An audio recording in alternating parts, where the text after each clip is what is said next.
ladies and gentlemen, and welcome to another episode of Footprints. I am your host, Anthony Davis. I'm an educator at BHS, that's Beverly High School for those folks who don't know. And joining me today, ladies and gentlemen, is someone who's put a lot into the changing of the future of girls basketball. We're going to talk a lot about that. Listen, every person has a story. Every journey leaves a trail. And every great leader was once someone with a dream, and then they had to figure out how they're going to have that courage to really chase it. Today's guest is someone who has completely transformed the landscape of girls basketball, as I mentioned, in America, ladies and gentlemen. Now, listen to this. At just 26 years old, he was recognized as one of the most influential people under 30 in girls basketball by the Norwich Bulletin. He built I Hoop Crazy, which we're going to talk a little bit about, which I really love, into the largest girls basketball individual showcase platform in the United States. Check that out, right? Hosting massive events in Mannheim, Pennsylvania, and Edison, New Jersey. Now, what started as a college side project, ladies and gentlemen, became this national movement helping thousands of young women gain exposure, earn scholarships, and also pursue their basketball dreams. Now, today, he serves as the Chief Marketing and Northeast Director of Recruiting for Hidden Gems Basketball, one of the nation's premier programs competing on the Elite 40 circuit. If you don't know what I'm talking about, that's big-time basketball, ladies and gentlemen, okay? His mission remains simple, and his mission remains the same: create opportunities for young ladies looking to play Division I basketball. Ladies and gentlemen, please welcome to the show today, Jose Garcia Jr. Jose, thank you for joining us today at Footprints. Yeah, I'm happy to be here. Thank you for the intro. It's amazing. Yeah, well, you know, that's what I do. I try to do a little research and everything, right? Yeah. So now, I'm gonna start. I usually ask this question of all my guests right off the bat. Tell us something about yourself that nobody knows. Could be quirky, could be funny, could be something that you kind of just keep hidden. But give us a little hint about Jose. Tell us something about yourself no one knows. I like cookie dough ice cream. Well, all right, then you heard, ladies and gentlemen, you heard it first. He likes cookie dough ice cream. Yeah, as me. Well, I'm not really that big of a guy on cookie dough. I'll tell you what I do like, though. I like chocolate milkshakes. Chocolate milkshake. Yeah, okay. I'm big on that. Okay. Yeah, me and my granddaughter Michaela went around Gloucester a few years back, and we wanted to see which place had the best milkshakes. So we did that. That was pretty cool. All right, now let's get right into it. Let's start right at the beginning. Okay. What were your early years like regarding basketball, Jose? In other words, where did you get your start from? Maybe tell us a little bit about maybe your high school basketball. Yeah, give us a little insight. So I grew up in Everett, Massachusetts, in between Everett, Mass, and Charlestown. My father lived in Everett. My mother lived in Charlestown. And so I played my freshman year at Everett High School. I played basketball varsity and football varsity as a freshman and sophomore. We had a great season. It's obviously Everett High School is obviously an amazing school for all sports in general, mainly their football. But it wasn't a football school. It wasn't a basketball school. It was a football school. So by my sophomore year, I just wanted more minutes, and I transferred over to Charlestown High School for my junior year. All right. And that's kind of where I became, who I was and who I ended up being, and loving basketball and becoming just a lover of the game. By 16, there was something about the game. I just couldn't get away from it at all times. I listen. I can concur with that because I'm a lifelong basketball junkie. I've been playing this game since I was like 8, and I'm 63 now. And I've been playing it and coaching it and living it and loving it. And there's nothing like a passion once you get involved in it. Yeah. It's just you're engulfed in the whole thing, and it never seems like work. Yeah. Right? It's always a good time. And go ahead. Well, I was going to say I tried to do other things that I also liked, but it never panned out. I always came back to basketball. Yeah, of course. Yeah. Because that's the thing that's grabbed. It's like a magnet. It just kind of pulls you back right into it, right? Absolutely. Which we love. Now, most people kind of are shocked that you would leave college, right, to actually pursue a vision of, starting something. Now, when you made that decision, what was going through your mind? you decided I want to start something, right? And you started I Hoop Crazy, right? Yes. Now, first of all, give us a little bit about your college background. Where'd you play college basketball? I played at CCRI my freshman year. That's the Community College of Rhode Island. Okay. Before that, I had some local D3s and, you know, some D2s that were looking but not really going to pull the trigger at my senior year of high school. So freshman year, I ended up going to freshman year of college. I ended up going to Community College of Rhode Island. And we had a good team. Freshman year, we were 28-4. Wow. Undefeated at home. And we were the number 5 JUCO in the nation for D3 JUCO. Wow. Yeah, and we had only 8 players. Only 8 players? Yeah. Oh, good God. You know what? That's what AAU club basketball is all about, right? Having maybe 8 players, 9 players, 10 players max, and then you just get it done. Yeah. I love that. So now you're in college, and you're playing, and you're having success doing that. How did I Hoop Crazy, how did that moment come? What did that idea come? So what happened was, I mean, obviously, at that point, freshman year in college, I'm in love with the game, and we had a historic season, right? So after this season, I go to my college coach at the time, and I say, hey, you know, there's no, like, why don't we have any looks? We all should have offers at this point, you know? And his response to me was, my job isn't to help you get out of here or get offers. My job is to win games. Ooh. You got to figure that out. You know, and so thankfully I was a marketing major, and I took my books really seriously, 3.7 GPA, and I took it as a challenge. I already had the film, I already had the, you know, everything I needed, stats. I just had to get it out, and I ended up emailing over 200 colleges, and I got like 7 responses. And ended up getting a few offers. I had an offer from Penn State Schuylkill, out of Schuylkill, Pennsylvania, and then also Providence University College out of Canada, which was Division I for men at the time. Wow. Yeah. So amazing. So now you did all that stuff, advocated for yourself, got those offers, and at the time, were you thinking about starting a business at that time? With that leap of faith? Well, so, you know, so it's funny. So I ended up committing to Penn State Schuylkill, which was NEIA D2. Got a pretty good scholarship out of there, and so I went back to my college coach at CCRI, and I said, hey, I figured it out. I have to come back for a semester though, so can I be a practice player? And you know, just help out with the team before I transfer over. And his response was, I don't want to see you in the gym if you're going to transfer out of here. Oh. Yeah, he wanted me to play my sophomore year there, but I didn't want to use my eligibility up. Right. So I spent a lot of time in the library, you know, my books, and it was all parallel because I'm a marketing major. So I just, you know, was just thinking about projects or thinking about things that were catchy. And I was always that kind of person. As a kid, I always wanted to create my own brand and wear my own things. And I admired quality brands. That's just who I was as a person. So, you know, I said, all right, well, I want to do something that's going to help players that have promotion, or that need promotion, who don't have it. And I was a great player. You know, I was one of the best players to come out of the city of Boston, which says a lot. Yeah. You know, and as a player, there wasn't someone that I matched up against that went D1 or wherever they're at now. Maybe some of them are at the pros. That I didn't hold my own against. I played well, you know, and I did my thing. Okay. And my attitude as a player was, it doesn't matter how good you are, you still got to guard me. Exactly. You know, and thankfully I was good enough to have that attitude. You know, but so in college I created I Hoop Crazy. I went from, you know, playing in the season, which when you're playing in college, your entire life is going to that. Yes, sir. But now I looked at it as, when my coach said, I don't want to see you in the gym, I said, all right, well, I'll be in the library then, you know, and I'll just do what I got to do. No doubt. And that's when I started experimenting with different ideas and what actually could work and what sounds good. And then I just came up with I Hoop Crazy. I love it. So there it is, ladies and gentlemen. Those are the early footprints. Coach said, I don't want to see you in the gym. And then he said, you know what, fine, I'll go to the library. I'm going to go do my thing. And he created I Hoop Crazy, ladies and gentlemen. Can I tell you something? That was the footprint moment right there that sparked I Hoop Crazy, that made him go do that. Huge leap of faith to go do it, too. So now, what was the original problem you were kind of trying to solve when you decided to focus on girls basketball in general? It was mainly promotion. It was girls basketball at the time when I Hoop Crazy first came in. I describe it as operating with the lights off. Meaning, if you were a talented female athlete, a female basketball player, you were going to get limited promotion. limited exposure. It didn't matter what circuit you were on. Yeah.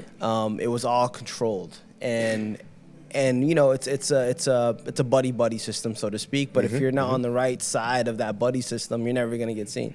So I just wanted to create something that offered everyone, you know, equal. I don't want to make it sound cheesy, but equal opportunity, equality, so to speak. Yeah, right? sure. Equal opportunity to get that exposure. And what I saw when I first came into to girls basketball in 2020 was there's a lot of girls who aren't getting an opportunity. And we're not talking about basketball opportunity. We're talking about exposure, you know, promotional opportunity. Yeah. Because without exposure, like, no one's going to see you. Right. Right? You can be the best player in the world, but who cares if no one sees it? Right? And now we live in such a world where social media is so prevalent that now you can just put things on Instagram, on Facebook, on Twitter, or whatever, and people see it and like, oh, I didn't realize that person was that. And then now you get all these likes and clicks, and coaches can find you. Yeah.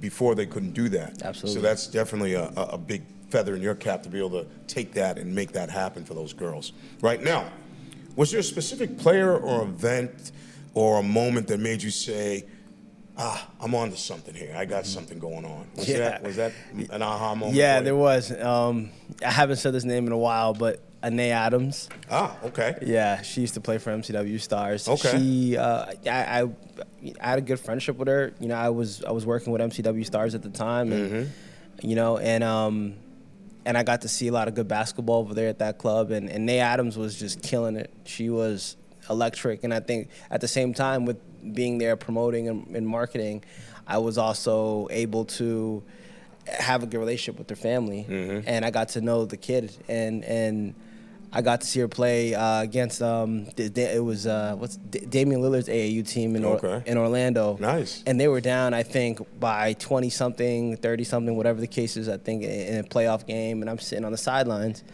And, you know, I'll just tell you about the game real quick. And MCW was trying their hardest to win that game. And they were making adjustments. You know, they were doing a good job. But nothing was working. And finally, Anae Adams said, I got this, right? And she literally ran ISO, you know, for the rest of the second half or something like that. And feasted on them, sure, huh? And oh, my gosh. And they flipped the script, and now they couldn't guard her. You know, now I think they ended up coming back and winning the game. And it was the best performance I ever saw. Still to this day, I think. Still to this day from any female player. I love it. Yeah. So there it is, ladies and gentlemen. There's the Kodak moment, so to speak, right? Where she flipped the script, and then that made you such a proud person as well, because now you had a hand in that, right? And that's the beauty of, like, creating something, right? Those are the footprints you're creating in ripple effect, leaving that behind and making sure that she understands, hey, I'm here for you, and I'm here to help you do whatever it is you do really well, which is hoop. Right? Which you love. Yeah. Now, what made your showcases really different than any other showcases going around? Yeah, I love the question. So what makes iHoop Crazy different is we're more than just an event, right? It's a recruiting event more so. Right? And I'm more of an agent for the parents, players, but also college coaches, right? And to explain that is we have families and players who want to play at a specific school. And I'm on the other side, and I have college coaches who want to get this kind of player. Now, this coach doesn't know this player, but I do. And this player doesn't know this coach, but I do. So we host an event in a specific area, whatever, and we try to get the two to meet.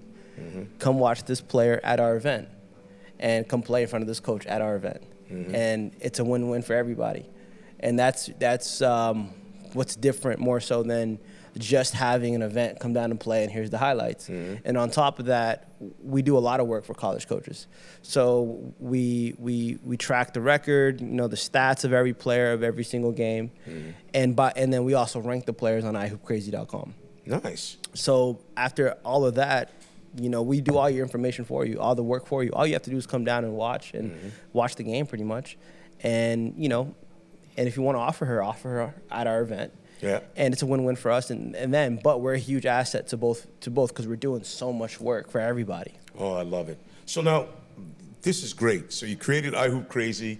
Everything's going well, swimmingly, great. You're hosting these events and showcases. Now, did you ever think to yourself at one point, man, I don't know if this is ever going to work out. You know, did you ever have that moment where you thought, damn, I'm grinding, I'm doing this thing, I created iHoop Crazy. Did you ever have a moment where you're like, I don't know if this is really going to work? Did that ever happen? Yeah, all the time. I mean, we are 6 years in. No, we're 7 years in. Wow. You know, because I started messing around with it in 2019. Yeah. We're 2026 now. So Yeah. we're going into year 8. Wow. It's crazy to think that.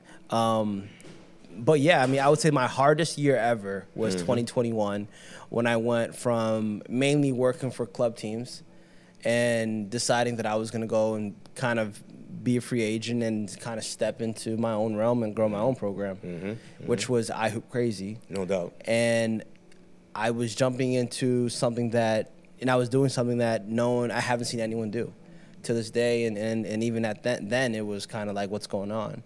You know, I did understand the landscape. I did understand what was needed, and thankfully I had a good, I don't want to say fan base, but I had a strong fan base and clientele to be able to afford being able to do that.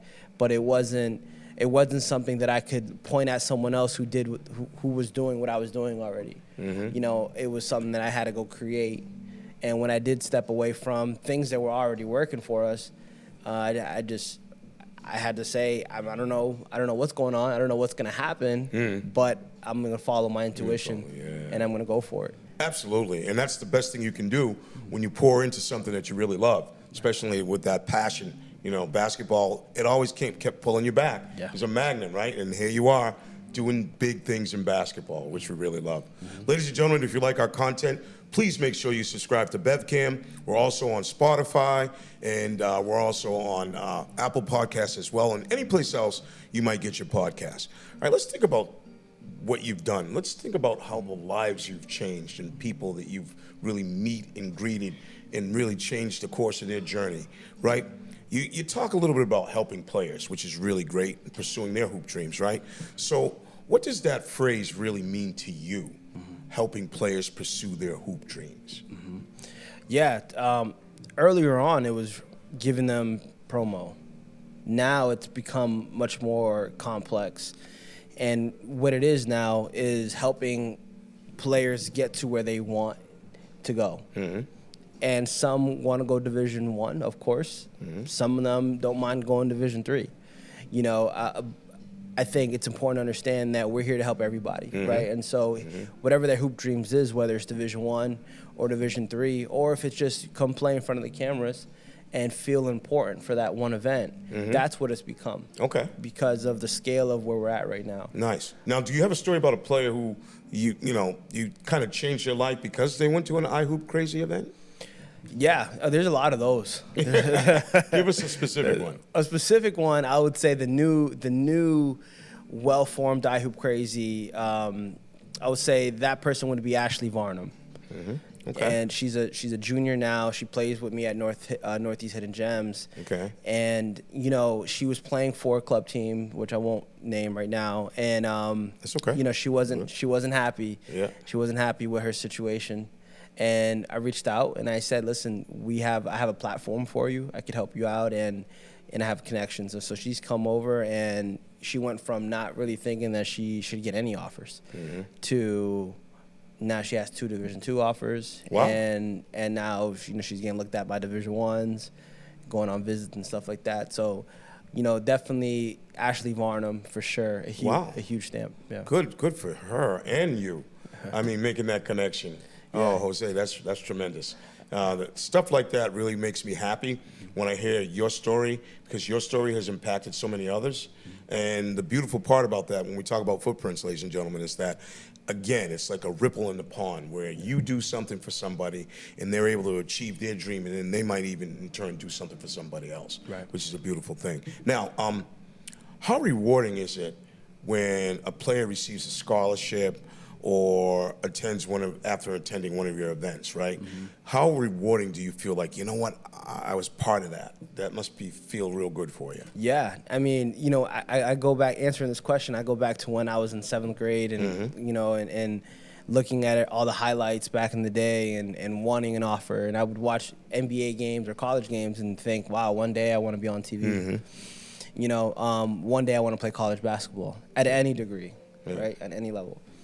Now to have an event where kids come to and they can get an offer at my event, it makes me, it feels good that regardless of what's going on in the industry, this is still a safe haven. It's still a place where you can come down to and play and get those get that opportunity. Definitely. So it feels great to see someone go from, especially someone like an Ashley Varnum who has the talent and already had the skill. I'm not going to take credit for her skill, but to then offer for her to come over here and propel and start to grow and come out of her cocoon with I Hoop Crazy being the main factor.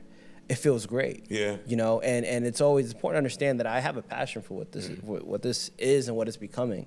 And with everything that I've gone through, there's no way that I would have got here without loving it.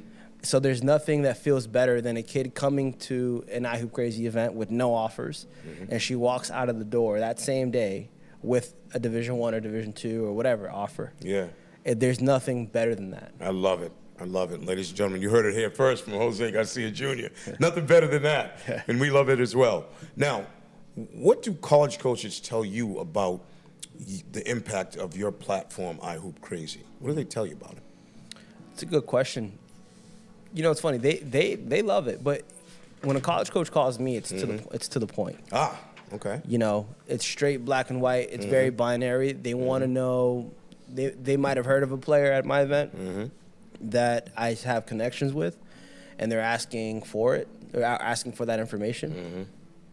But I think in general, they love it. They love it.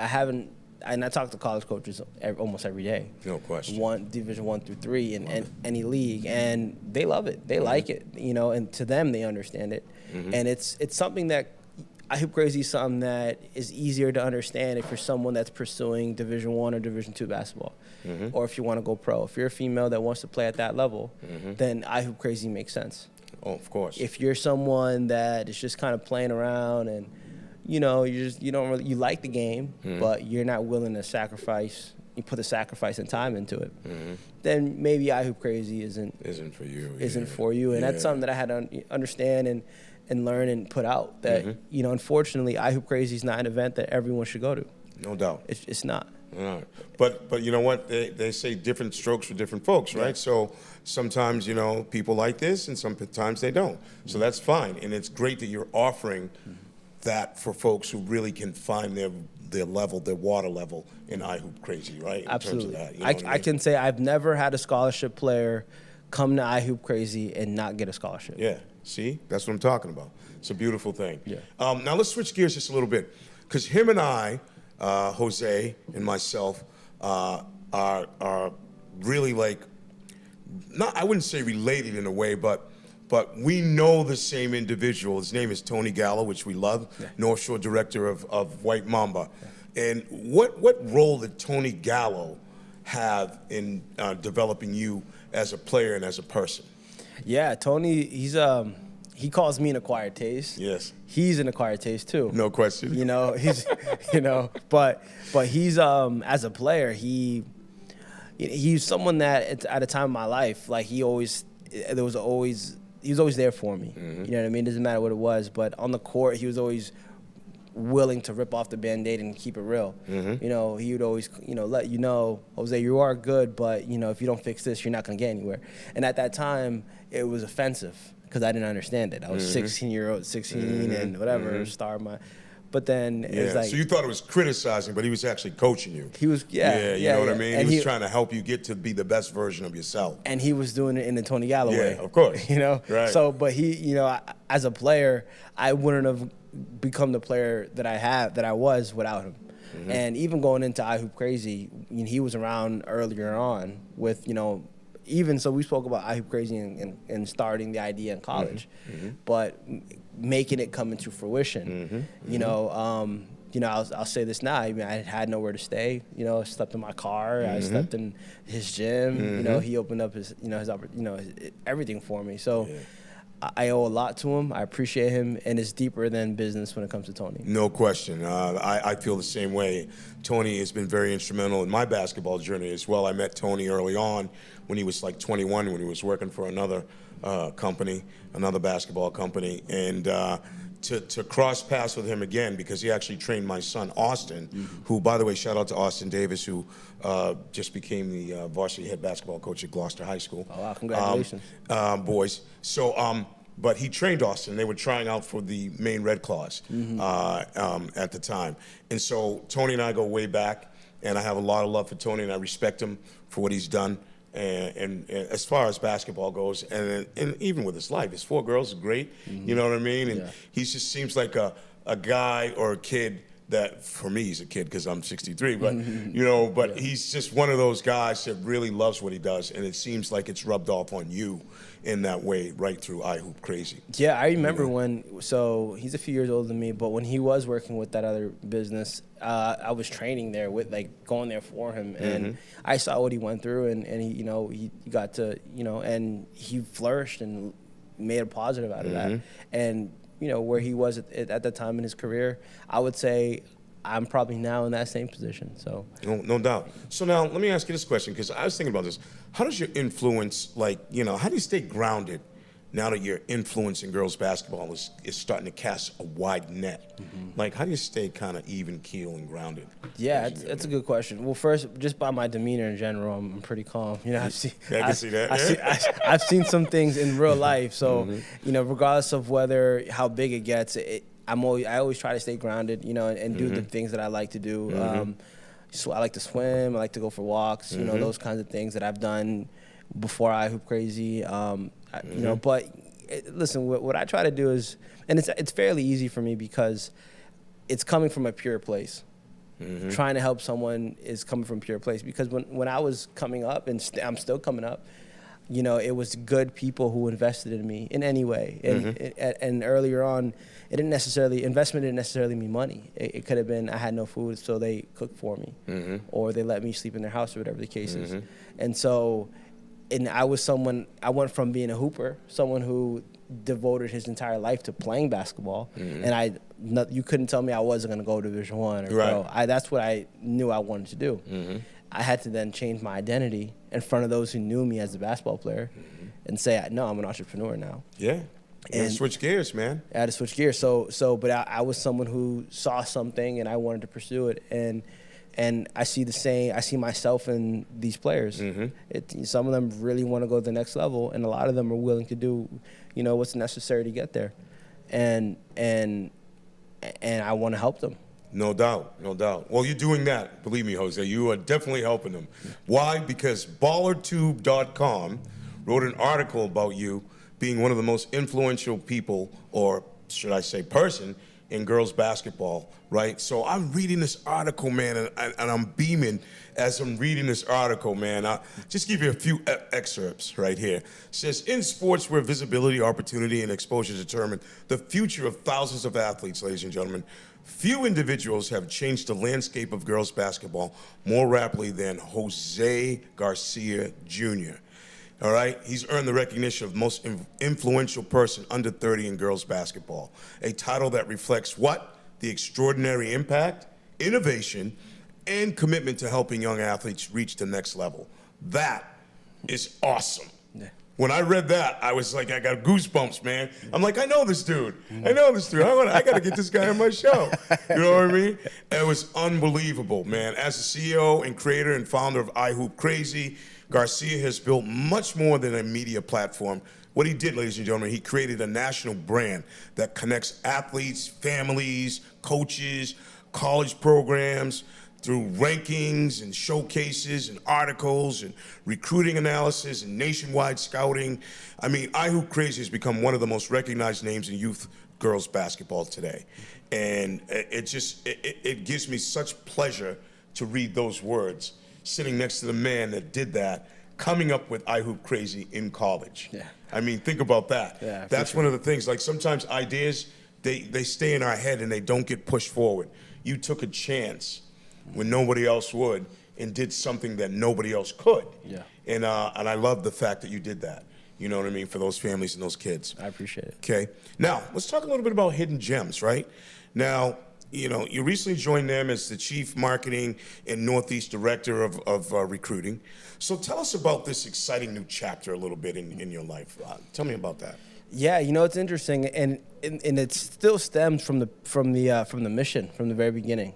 From what I was trying to do and what I am trying to do is help girls basketball. And one of the ways that you help these kids who do want to play Division I basketball is by getting them on a circuit. And before I Hoop Crazy was a showcase, a lot of what I did was behind the scenes was I was an agent for club teams, right. Mainly in New England. So I would help these circuit club teams find players and then help them get on that stage. Yeah. And I've done a lot, and a lot of the country's best players that come out of the Northeast have come from me recruiting and doing that for them. So I don't like to talk about that much, but I understand. But now being myself on that circuit and on that stage, it allows me to help that player, more efficiently.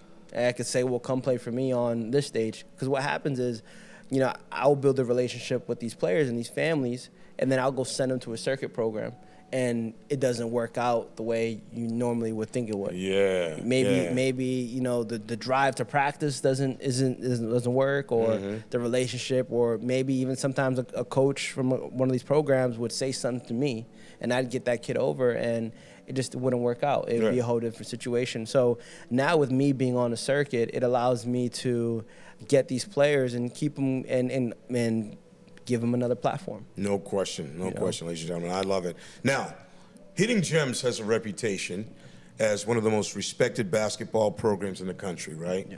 Now, what makes it more unique than any other program?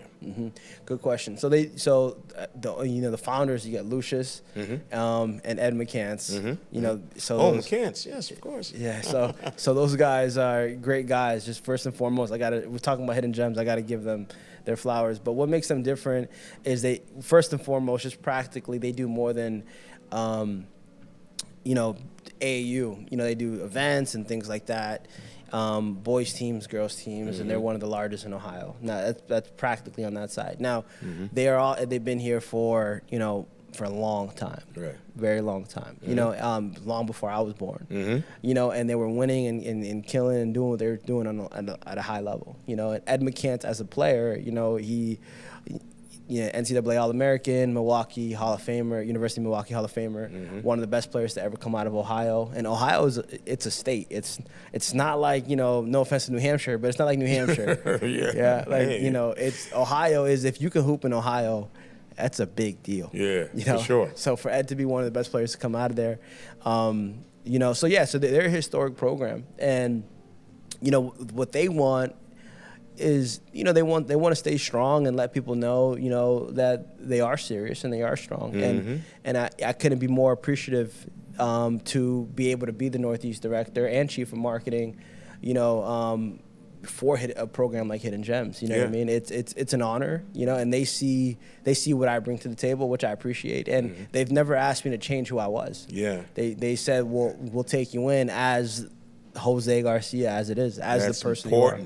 That's important. Always be true to yourself, right? Because I think in the end, that's always going to show up no matter what you do. And now for families that are listening to this and also watching, what opportunities do you think does like the Elite 40 circuit provide that are really difficult to find elsewhere? Yeah, well, there's a lot of beliefs as to who has the better circuit, because there's circuits out there. Now, the way I interpret what's going on right now in the circuit world is, in my opinion, there's let's just say there's 6 major circuits, and Elite 40 being one of them. Yeah. And so if a major college coach wants to recruit you, first thing they're going to ask is if you're on a circuit, if you're on a major circuit. And thankfully, Elite 40 is on a major circuit, which means a large part of what I do is promote and connect. What that means is I'm talking to a coach about you, and she or he's going to ask me, well, when does she play? What's her schedule like? And does she play in the live period? And being that we're on the Elite 40 circuit, it allows me to say, yes, she does play on the Elite 40 circuit. This is our schedule. They can come to the game, watch you, recruit you, and maybe even offer you on the spot if it leads to that. So, when you're just a player playing, and this is what the complicated part of it all is. A lot of parents and think that, well, my kid is good, so, you know, because she's good, people are going to come find her. And, you know, social media can help you out a lot, but the nucleus of the industry is still the nucleus of the industry. Mm-hmm. There's a lot of opportunity being lost by not playing on the circuit. Right. Now, I want to make it clear, you can go play on a program, on a premier brand program, and you're wearing the brand and you don't leave the region or whatever the case is, and you're going to still get limited, you know, opportunity versus playing on a circuit. You know, so what's going on with, as far as the program that I'm running at Northeast Hidden Gems, is we only play circuit play. You know, and families don't understand that. And those who get it are the ones getting opportunity, because my philosophy is, if we're going to play where it counts. Oh, yeah, no doubt. Because it costs an arm and a leg, regardless whether you're playing in a BS tournament or in an event that really leads down to an offer. No question. Now, that's very well said. And I know girls basketball has exploded all over the nation, right? So now, why do you think you're seeing this incredible influx of the growth of girls basketball at this particular time? You know, I think it starts with NIL. I think it starts with Caitlin Clark and that generation. Now, when in retrospect, I look at what happened then, and I also look at the involvement of iHoop Crazy and girls basketball at that specific time. When Caitlin Clark was, you know, and Paige Beckers and all them, when they were, I don't want to say at their prime, but when girls basketball was at their prime, they were killing it. And at the same time, we were traveling across the country and we were inviting kids to come to showcases and fly. We were creating something at a time that was never there before, at a very awesome time. It was a great time to do it. You know, so it's interesting. Now I look at iHoop Crazy and girls basketball and say, well, you have to talk about iHoop Crazy if you're talking about girls basketball, because we've touched lives of kids from New Jersey, down to Florida, you know, even some out to the West Coast and Midwest and all that. And for a lot of these players now who are emerging, and some of them who have major offers and opportunities, I was the first one to put them on a map. I was the first one to even recruit them. Wow. You know, and we're talking about kids in Toledo, Ohio, Edison, New Jersey, Naples, Florida. I was the first person out there, and, you know, Providence, Rhode Island, Massachusetts, and New Hampshire, so on and so forth. I was the first person to, at that time, recruit them. Wow. And then in the aftermath of that, you know, a lot of them are having amazing careers. So it's, now I look at it and say, if you talk about girls basketball, you have to acknowledge iHoop Crazy. Oh, of course. No question about it. Absolutely. Believe me, I looked it up. iHoop Crazy is everywhere, you know, and that's a good thing. Yeah. We love that. Let's have a little fun right now. Yeah. Okay. Most underrated basketball skill, would you say? Underrated. Yeah, I say boxing out. Boxing out for sure. If you don't box out, you're not going to get the rebound. You're going to get killed on the boards. Yeah. Best advice you ever received? Keep going. Keep going. Keep going. Yeah. Probably. Listen, if you don't put one foot in front of the other and keep going, once you stop, the momentum is ceased. It's just stopped altogether. Yeah. And you're right. You got to keep going. Yeah. I love that advice. One coach who left a major footprint on your life? Tony. There's been a lot, but Tony. I love it. One word that describes your journey? Challenging. Challenging, of course. It's always going to be that, right? But that's okay. We're in for the long haul, baby, right? Favorite basketball memory?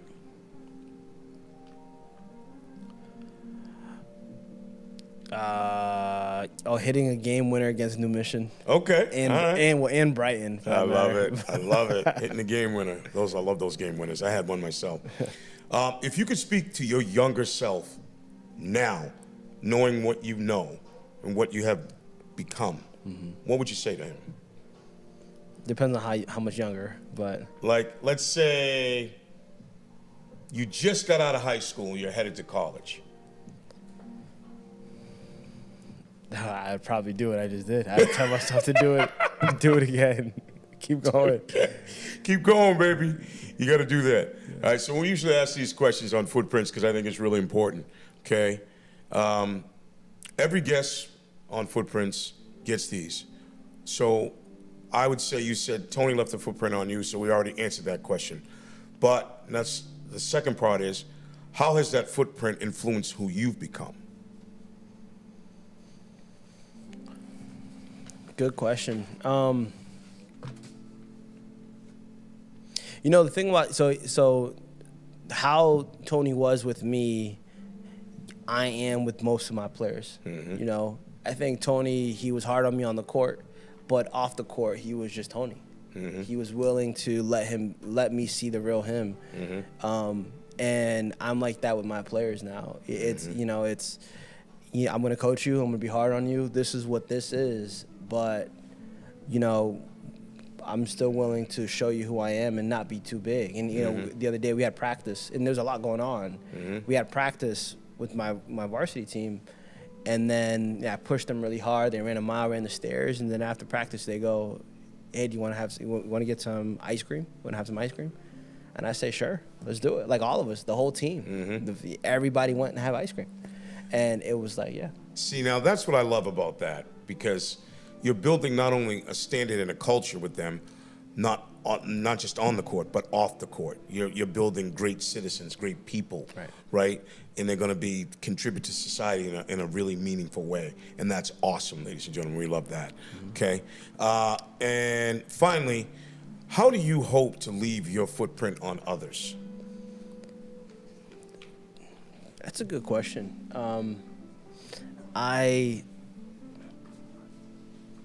I don't know. I guess I want people to understand that this is someone who is kind of walking in his own path and just being naturally himself, and kind of taking the punches as they come.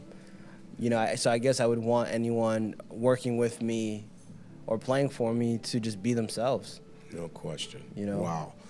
Very well said, Jose. It's been my pleasure to have been speaking with you today. Ladies and gentlemen, what an incredible conversation. Don't forget to go to ballertube.com, read the article about this guy, because it's really awesome. Listen, his story is a reminder, ladies and gentlemen, that sometimes the biggest opportunities begin with the biggest risks, right? And he saw a need, and Jose believed in a vision, and instead of just kind of waiting for someone else to come along and change it, he became the change. He said, I'm gonna do this thing. So today, thousands of young women have access to opportunity, exposure, and pathways to college basketball because one person decided to bet on himself. Yeah. And I love that, okay? That's the power of leaving a footprint, ladies and gentlemen, and he is doing it daily. Jose, thank you for joining us today and for everything you're doing in elevating girls basketball across America, doing all that stuff. We really love it, and I'm so happy that for you, and thankful that you were able to join us today. And ladies and gentlemen, for anybody listening, please make sure if this conversation kind of inspired you a little bit, be sure to subscribe. Share this conversation, obviously, with others, this episode. Follow Footprints, ladies and gentlemen, on BevCam, right here on YouTube, Spotify, Apple Podcasts, and any place else you might get your podcasts, okay? Remember, ladies and gentlemen, always remember, someone left a footprint on you. The question is, what footprint will you leave on someone else? As I always say, right? I look at the camera. Who left a footprint on you? Thank you, ladies and gentlemen. I'll see you next time. Bye-bye.